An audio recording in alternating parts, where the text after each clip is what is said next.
কুড়িগ্রাম উত্তরবঙ্গের শেষ প্রান্ত। আজকের ভিডিওতে আপনাদের দেখাবো বাংলাদেশের উত্তর পশ্চিম অঞ্চলের রংপুর বিভাগের সীমান্ত অঞ্চল কুড়িগ্রাম, যার একপাশে আসাম সীমান্ত, অন্যদিকে পশ্চিমবঙ্গের কোচবিহার। নদীমাতৃক আমাদের এই দেশের প্রকৃতি তার নিজের ইচ্ছায় নিজেকে রূপান্তরিত করেছে। সবুজ শস্য শ্যামলময় ভরপুর এই নৈসর্গিক অপরূপ সৌন্দর্যের জেলা কুড়িগ্রাম। ভাই এখানে উত্তরপ্রদেশের গাড়ি, আমাদের বাংলাদেশের নাগাল্যান্ডের গাড়ি, একবার ভাবেন তাহলে। এখানকার মানুষরা বাংলাদেশের সুবিধাও পেত না, ভারতের সুবিধাও পেত না, মানে কোনো দেশের নাগরিকই না। মানে আমি প্রথম আসামে প্রবেশ করছি গাইজ, এই যে আমি কিন্তু এখন আসামে, দেখুন ইন্ডিয়া। আমি কিন্তু বাংলাদেশে দাঁড়াই এখন ইন্ডিয়ার সাথে কথা বলছি, ইন্ডিয়ার ঠাকুমার সাথে কথা বলতেছি। ওয়েলকাম কুড়িগ্রাম। এন্ড গাইজ আমরা আছি আজকে কুড়িগ্রাম, মানে উত্তরবঙ্গের সর্বশেষ প্রান্ত। তো এখন আমরা যাব এখানকার যে ছিটমহলগুলো, এছাড়া যে বর্ডার সীমান্ত, এর এক পাশে আসাম বর্ডার, সাথে কোচবিহারের বর্ডার। ওকে, আর এটার ভিউটা দেখুন, যে কুড়িগ্রামের সেই গ্রামীণ জীবনযাপন, সাথে গ্রিন ভিউ, যে এরকমই রাস্তাঘাট আর এখানকার বসত বাড়ি। ওকে, আমার সাথে আছে সোহেল ভাই। হ্যালো, এটা হচ্ছে আমাদের কুড়িগ্রাম, আর সোহেল ভাই আজকে আমাদের ঘোরাবে। Let's go.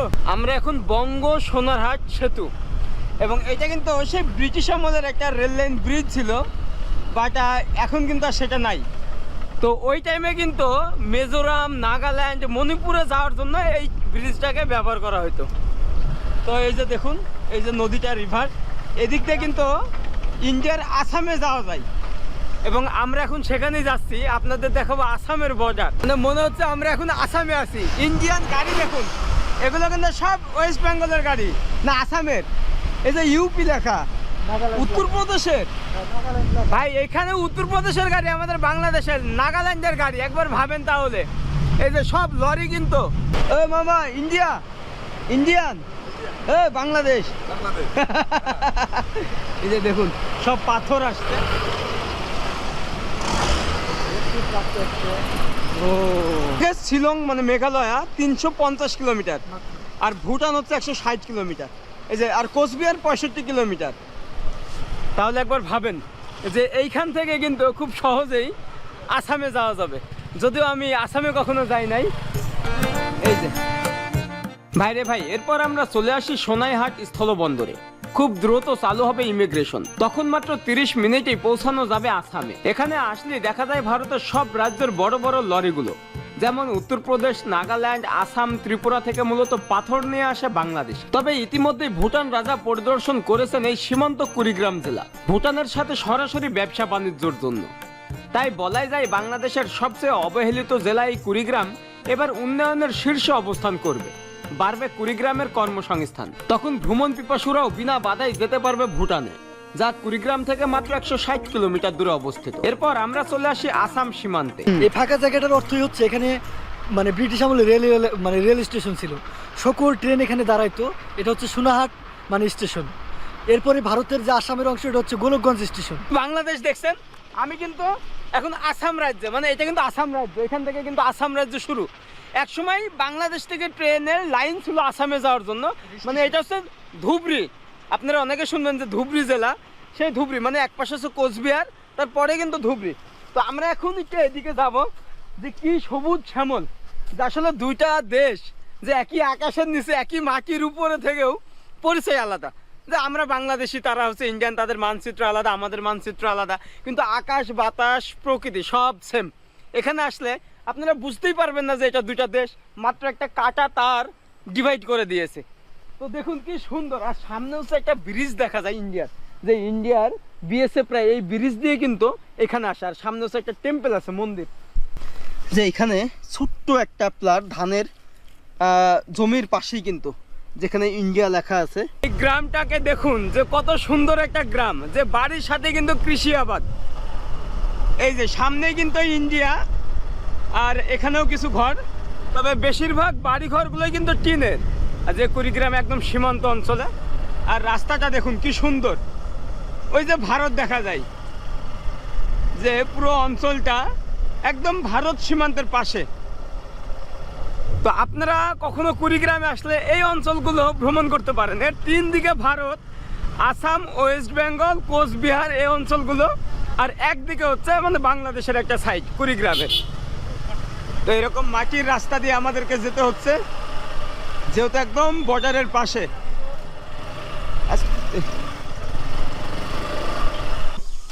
কেমন আছেন? ভালো আছে।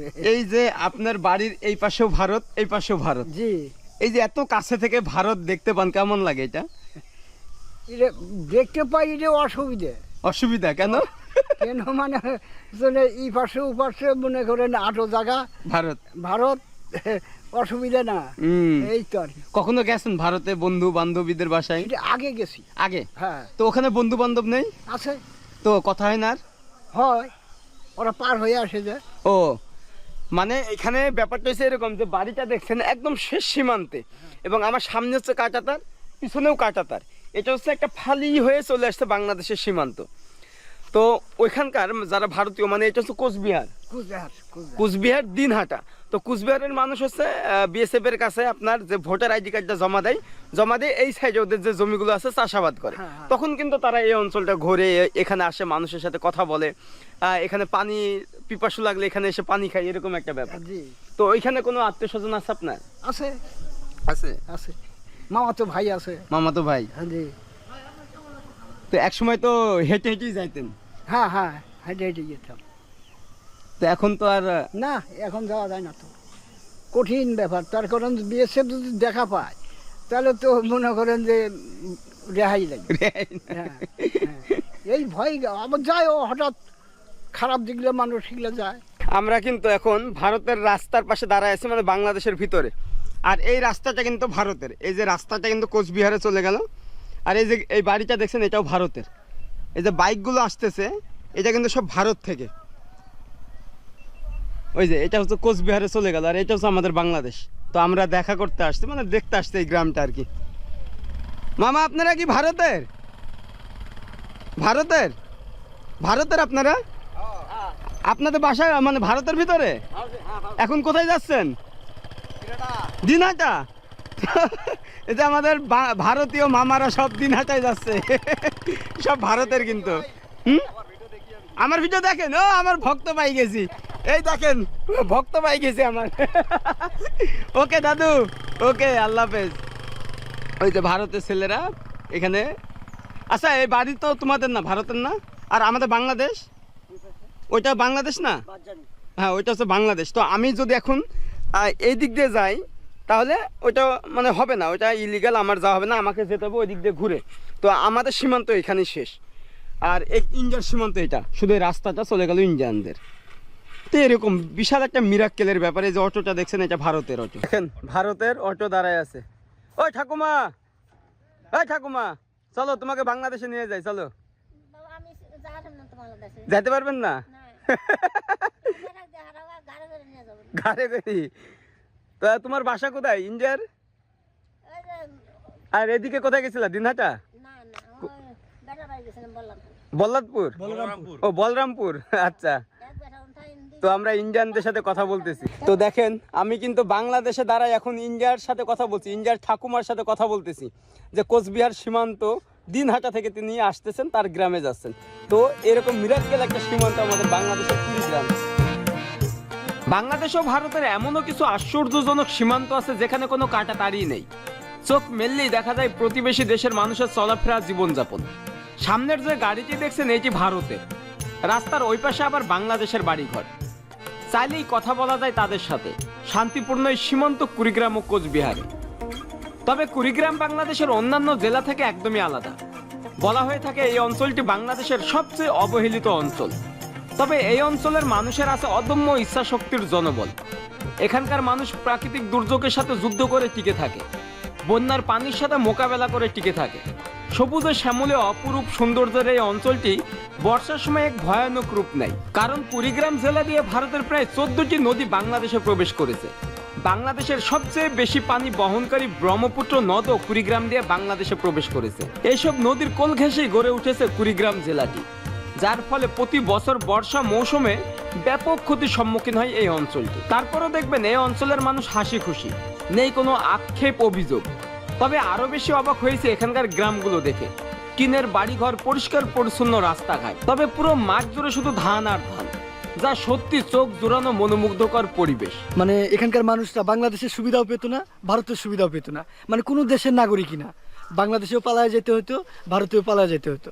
তো 2015 সালে যখন ছিটমহল ভাগাভাগি হয়, তখন এই ভূখণ্ডটা বাংলাদেশরা নিয়ে নেয়, অর্থাৎ এটা বাংলাদেশের ভূখণ্ড কিন্তু ভারতের মধ্যে ছিল, এটা এখন বাংলাদেশের। আর এখানে যারা বসবাসরত ছিল, কিছু কিছু মানুষ আছে তারা ভারতে চলে গেছে, যাদের ভারতকে ভালো লাগছে যে ভারতে বসবাস করব, তারা ভারতের মধ্যে চলে গেছে। আর এখানে যারা এখন বসবাস করছে তারা স্থায়ীভাবে বাংলাদেশের হয়ে গেছে, এটা নতুন বাংলা বলা হয়। ওইটা হচ্ছে ভারত, ওই যে বাড়িগুলো দেখছেন ওইটা হচ্ছে ভারত।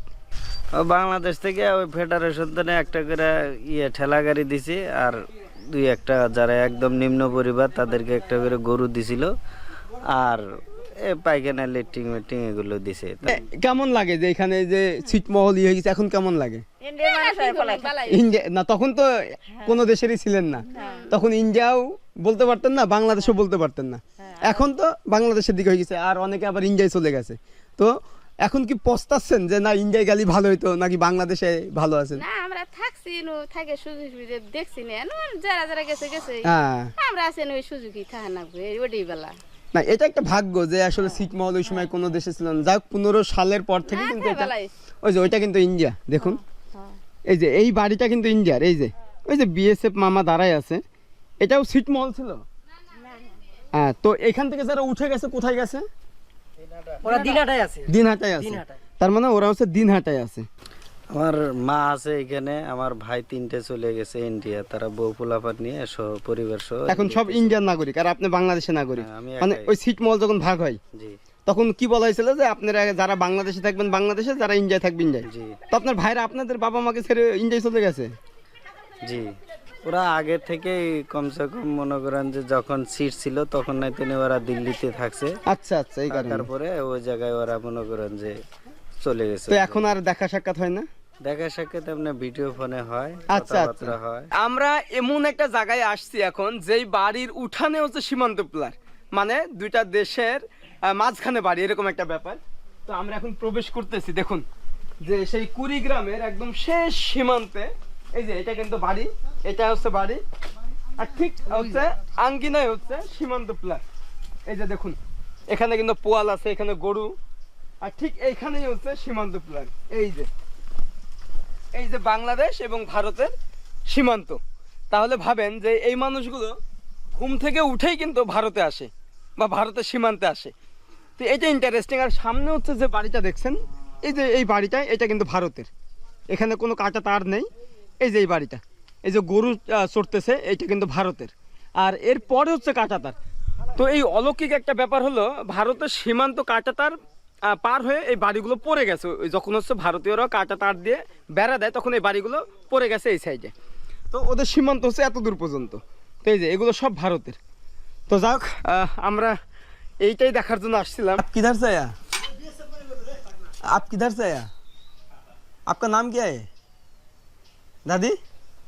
আমি বাংলাদেশি।